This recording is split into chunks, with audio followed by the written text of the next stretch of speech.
Continuamos. Esto es Enfoque Matinal desde CDN para ustedes y hay que hablar de cosas importantes, para bien o para mal.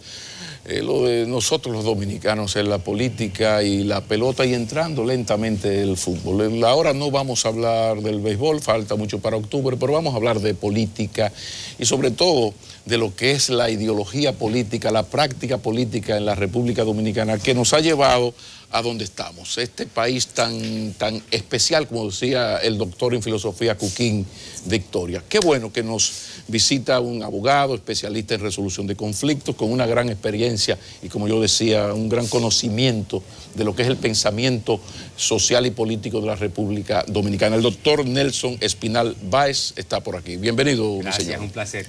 De verdad que sí. Bueno, para nosotros es más que un honor tenerte. Decía Yanesi Espinal en su comentario, a propósito de la reunión de anoche del Comité Político, que salió humo blanco.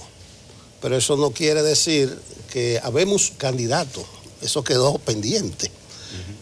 ¿Cómo tú ves la situación del PLD? Y comienzo no solamente por la reunión del Comité Político, por reciente, sino que para el futuro en democracia, ese partido es determinante y parece como que hay una división montada.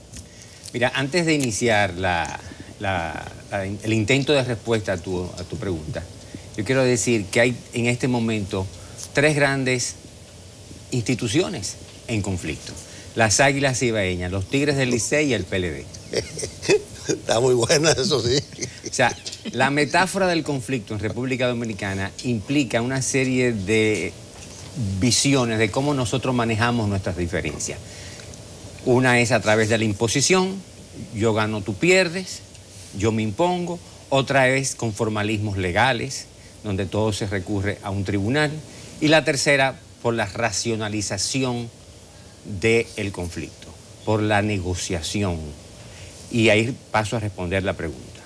El Partido de la Liberación Dominicana, nos guste o no nos guste, lo he dicho en mis artículos en Diario Libre, lo he dicho en rueda de prensa, lo he dicho en conferencia, lo voy a decir en este programa, es el grupo de poder más racional de 1844 a la fecha. No estoy diciendo el más capaz, no estoy diciendo el más ético, no estoy diciendo nada del otro mundo. Desarrollo el concepto. Más racional. ¿Qué es ser racional? A ver. El que busca las soluciones con menos desperdicio, con menos entropía, con menos problema, con menos desgaste del poder y con menos desgaste de su papel en la política. Vis a vis el PRD.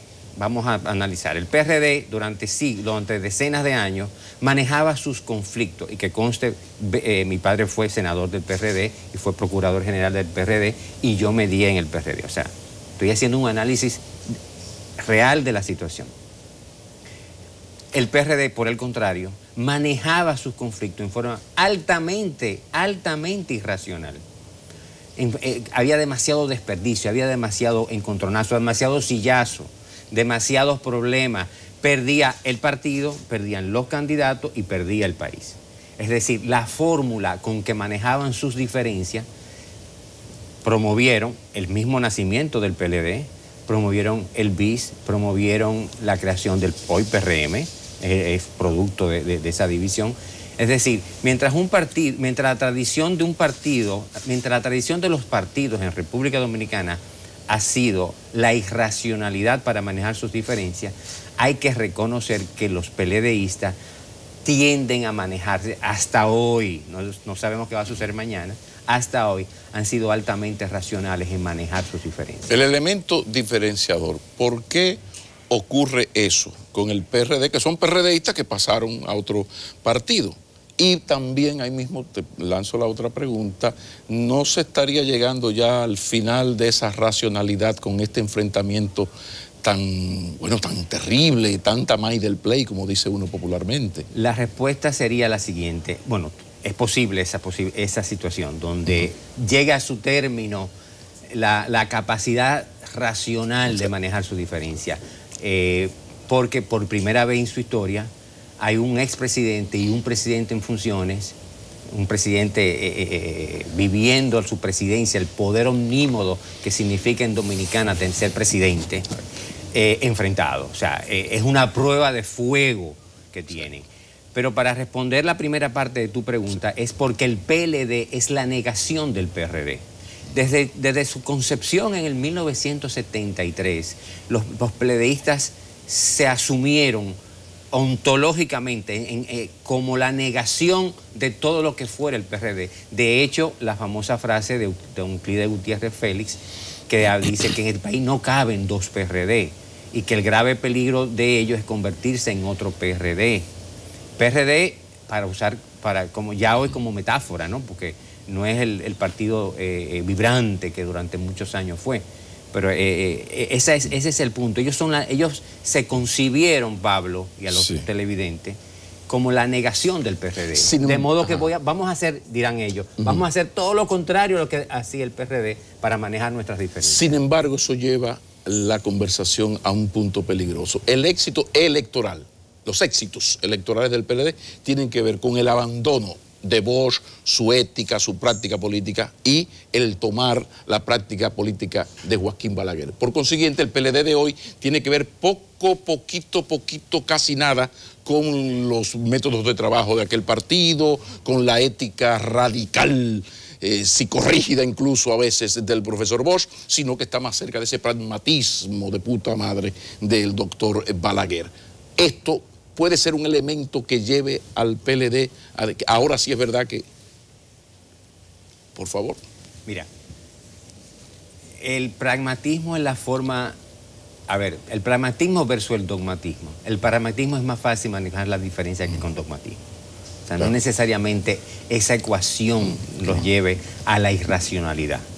Lo que sí es un agravio para la sociedad dominicana es que ese pragmatismo haga que se olviden del pueblo dominicano, de las grandes necesidades del pueblo dominicano, y vamos a decir las cosas como son. En este conflicto, en esta situación conflictiva, ¿dónde están los intereses del pueblo? ¿Dónde está la sociedad dominicana? O sea, la persona de a pie, la persona que toma dos sistemas de transporte a las 5 de la mañana para llegar a su trabajo a las 8, ¿dónde está esa persona? Sus problemas. No, hay dos poderes enfrentados. Unos que dicen que es constitucional, que usted pueda ir habiendo usted sido presidente 3 veces, o sea, y otros que están dispuestos a modificar la Constitución a sangre y fuego y dinero. Entonces, ¿dónde queda la sociedad dominicana en este conflicto? Ahí venimos. El problema del pragmatismo va a venir en el olvido de la sociedad dominicana y en el olvido de las grandes aspiraciones que dio nacimiento al Por eso PLD. me tiro de pragmatismo de pura madre. O sea, porque hay un pragmatismo positivo inteligente. El de pura madre. El que se olvida de para qué yo quiero el poder. Yo quiero el poder para ufanarme, o el poder por el poder, o para hacer transformaciones. Continuar la obra de Duarte, como dijo don Juan. Bueno, tocayo, esa racionalidad peledeísta no contribuye que en la acera del frente hay poca cosa. Me refiero a una oposición dispersa que no se cohesiona alrededor de una consigna coherente. ¿Cómo tú valoras la oposición política de República Dominicana? Mira, la oposición política se está recomponiendo a partir de la división del PRD. Hay que reconocer que el Partido Revolucionario Moderno ha hecho un gran trabajo. Se ha estructurado a partir de 2 liderazgos, uno tradicional de don Hipólito Mejía y uno emergente, ya no tan emergente, que tiene una posición bastante fuerte, de Luis Abinader.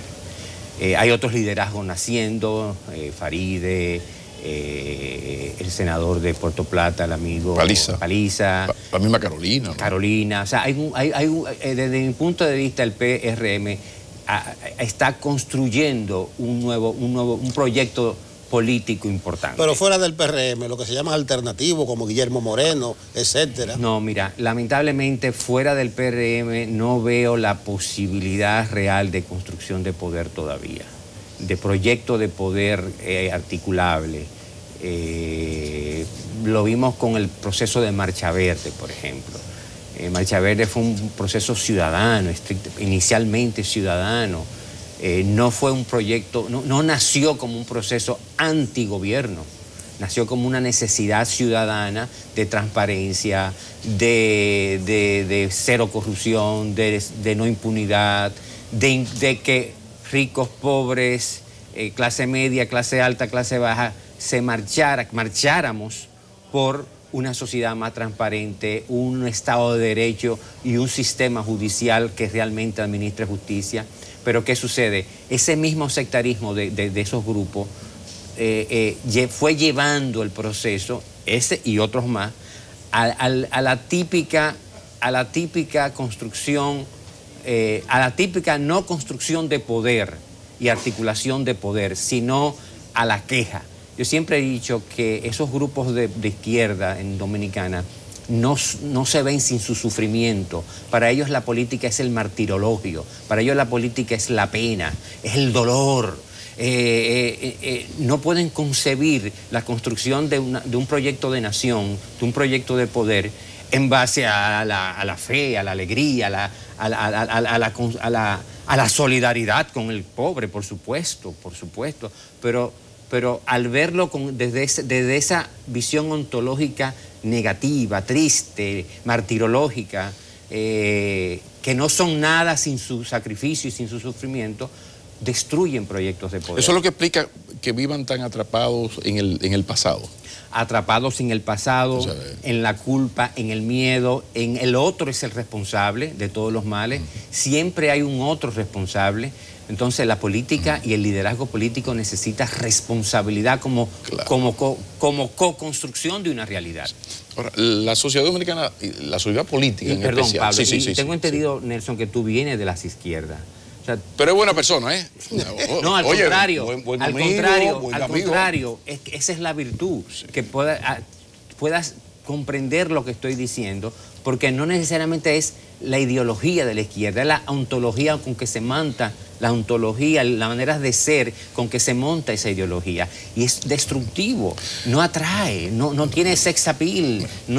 Yo no quiero estar con estos niveles de dolor. Bueno, aquello de que hay gente que le va mejor llorar por los que fueron que luchar por los que quieren ser. Entonces, y andan en este asunto. Pero, ¿y el caudillismo, Nelson Espinal Báez? Aquí hay una tradición caudillista, somos caudillistas, pero eso se ve no solo en la política, se ve en los clubes, pero una cosa del carajo, o sea, ¿de dónde nos viene?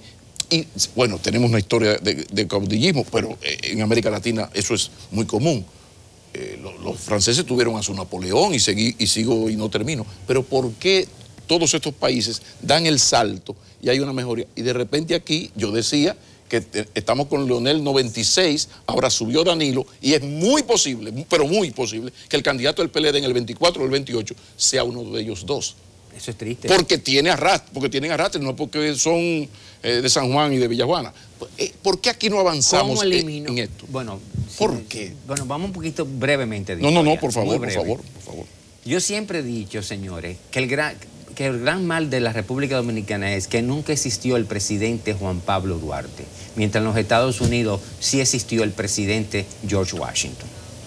Es decir, el ideal duartiano nunca fue construcción de poder y poder per se, liderando y dominando la cosa pública.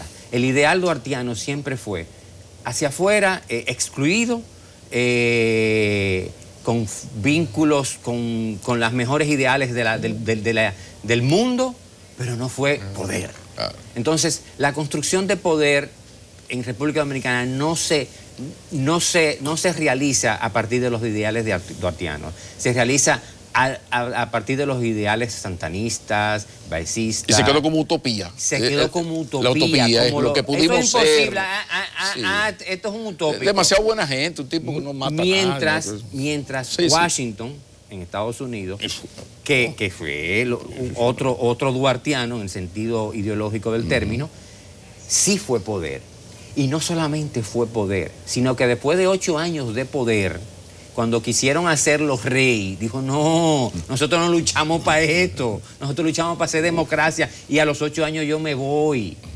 Entonces se construye una visión de poder y de idealismo capaz de gobernar, capaz de dirigir la cosa pública, no fuera de la cosa pública, que es el problema dominicano. ¿Hasta qué punto en esto es importante el hecho de que comenzó con Duarte, entró Santana y desde siempre ha gobernado el sentimiento, el pensamiento conservador, al punto de que el PRD llega al poder cuando deja de ser el PRD, el PLD llega al poder dejando de ser el PLD en los brazos del doctor Balaguer, ¿quién lo diría? ¿No? Pero ahí está el fracaso del gobierno del profesor Juan Bosch, que era el gran proyecto liberal y nos lo partieron en dos. Pero también está Ulises Francisco Espaillá y también su proyecto. O sea, 7 meses ambos. Entonces, ¿hasta qué punto eso tiene que ver que esta es una sociedad muy conservadora, donde el sentimiento liberal siempre ha sido la utopía, pero que yo llego al poder al precio de dejar de serlo? ¿Por dónde es una sociedad conservadora? Lo es. Una sociedad conservadora, una sociedad caudillista, y sobre todo una gran inmadurez de los liderazgos políticos, porque lo quiero decir aquí honestamente. Es lamentable que el PLD se vea hoy en esa encrucijada, así como dije lo de la alta racionalidad y todo aquello, precisamente porque sus dos principales líderes no sean capaces de construir la famosa fábrica de presidente. Si construyen esa visión, no tuviera el pleito, no fuera un problema entre Leonel y Medina, fuera un tema entre Domínguez Brito y Margarita, y compitiendo nuevos liderazgos, que es la clave de estos procesos. Tocayo, hará cosa de 5 o 6 semanas, la Junta Central Electoral estuvo al borde de la descalificación, una gran desconfianza, descreimiento. Es el órgano que va a organizar y administrar las elecciones. Erróneamente se habla del árbitro, ya no es el árbitro, ya organiza y administra. Pero hubo una movida inteligente, puso una reunión todos los viernes con los partidos políticos para involucrarlo en las decisiones. Está recuperándose la Junta. Esa decisión fue bien inteligente. A través de mi artículo la critiqué antes.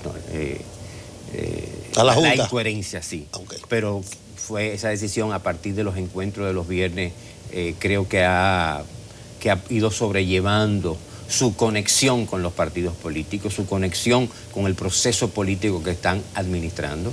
Y quiero decirlo, fue una decisión correcta, sabia y de concertación. Sentémonos con lo que van a competir y vamos a compartir previamente las decisiones y vemos qué cambio hacemos. Porque pasa lo siguiente, señores. Las personas creen que concertar es solamente un proceso de tomar una decisión y ya. No, es involucramiento. Es que si yo te involucro en el proceso de toma de decisión, tú te sientes que es tuyo y tú lo vas a defender. Yo puedo tomar una decisión hoy con Pablo extraordinariamente justa para los tres, pero como tú no participaste en ese proceso de concertación, tú puedes que la critique mañana en la prensa. Tú puedes que la critique en una rueda de prensa. Pero si yo te involucro, a lo mejor diferente, tú la vas a apoyar. Y esa es la gran virtud de esos encuentros los viernes. Es el involucrar a los actores políticos, a los que van a participar en la contienda electoral del 2020, en los procesos de toma de decisión. Pero eso fue muy sabio. Vamos a dar el salto a la política internacional desde la óptica del interés nacional. De repente, con la URSS vivíamos feliz. La vida era, como se decía en España, se dice, contra Franco vivíamos mejor. Entonces ahora usted dice que con la Guerra Fría vivíamos mejor, porque de repente usted ve un mundo multipolar, enfrentado a un lío China-Estados Unidos, pero China tiene su problema con Europa, Europa con Rusia, Rusia con Estados Unidos. En ese tablero, esto es tan complicado. Siria como expresión de una especie de tercera guerra mundial no declarada, porque ahí participan todos los intereses globales. En medio de esa tolvanera terrible, esta media islita del Caribe, ¿cómo estamos nosotros ahora que tenemos estas relaciones con China, mantenemos esa dependencia de los norteamericanos? ¿Cómo tú ves a República Dominicana en este nuevo tablero, este nuevo ajedrez de la política mundial? Yo creo que fue inteligente y sabio que nosotros abriéramos relaciones diplomáticas con China. Sí. Pero como digo lo uno, digo lo otro. pero fortaleciendo nuestros vínculos y nuestras relaciones con los Estados Unidos. O sea, no es uno en vez del otro, es uno y el otro. Y aprovecho la oportunidad para fortalecerme mis vínculos con los Estados Unidos, que es nuestro principal socio comercial. O sea, yo no, per se, como interés nacional, es una decisión sabia, coherente y estratégica, porque nos permite, en la interacción con los Estados Unidos, poder negociar mejor, totalmente. Pero a la vez decirle a los Estados Unidos, mira, yo abrí con ellos, pero yo quiero más contigo, Estados Unidos, ¿eh? Ojo, tanto en términos de comercio, como en términos de instituciones, como en términos de ayuda. Ojo, ahí está el detalle. Ahora bien, términos Siria, Estados Unidos, China. Wow. Mira, yo quiero, para remontar al tema de la negociación tras bambalina que realizó en el año 62 a raíz de Bahía de los Cochinos.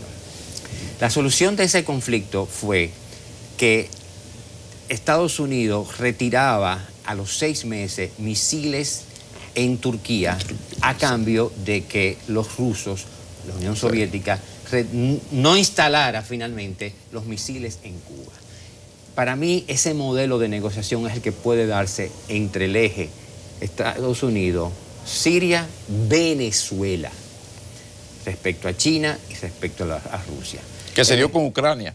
Exactamente. Yo te dejo tu zona, abusa por allá, que yo abuso por aquí. Para mí que puede darse, estamos en el campo de la especulación, por favor, en el campo del análisis a partir de las informaciones que uno puede leer. No estamos dentro en la Casa Blanca ni nada de eso.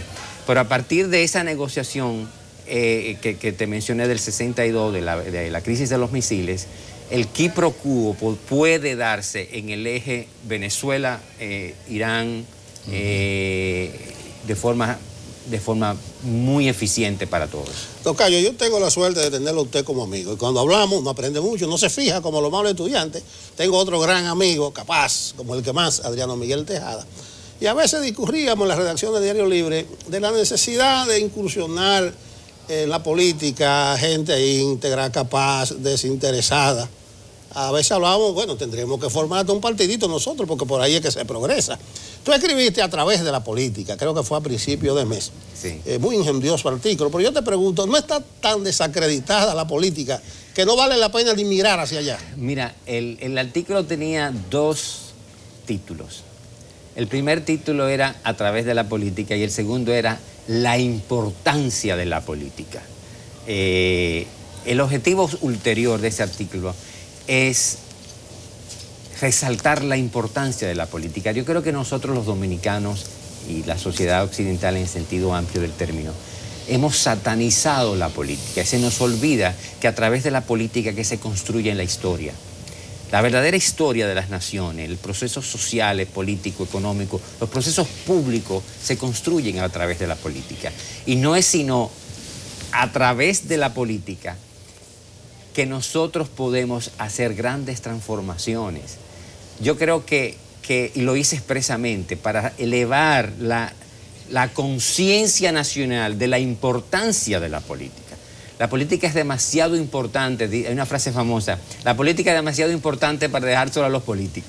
Es real, pero precisamente por su gran importancia es que todos, hombres y mujeres de República Dominicana, del país y del mundo, debemos aportar con ideas, con programas, con artículos, con opiniones, porque la construcción de la política es la construcción de una nación. Pero hay que lamentar muy mucho esa libertad casi absoluta de difamación que existe en nuestro país, que hace que cada día un hombre serio se lo piense muy bien, porque ya aquí se está llegando al nivel de que las ofensas, la difamación ni siquiera se detienen ante la familia.